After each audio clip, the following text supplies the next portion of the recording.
এমনি শরীর ঠিক আছে? এখন কি অবস্থা? হ্যাঁ, কোভিডের মধ্যে কি করছো? কি খাবে? আর এই যে খাবার, হ্যাঁ, তো তোমার কি কোনো কিছু চাওয়ার আছে? চাও নেই? এটা হাসি দিয়ে দাও। হ্যাঁ, এটা হাসি দাও। এটা সামনে নেই। হ্যাঁ, এমনি শরীর ঠিক সবকিছু? হ্যাঁ, এমনি শারীরিক কোনো সমস্যা নেই? থাকো কোথায় এখন? এখানেই থাকো? আচ্ছা,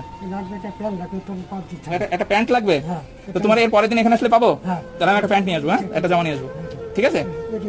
এটা অনেক পুরনো হয়ে গেছে। হ্যাঁ, আচ্ছা, এমনি আর সবকিছু ঠিক? আচ্ছা, এমনি হ্যাঁ, বাহ, সবকিছু ঠিক আছে, শুধু প্যান্ট আর একটা জামা দরকার। একটা প্যান্ট একটা জামা, জুতো ঠিক আছে?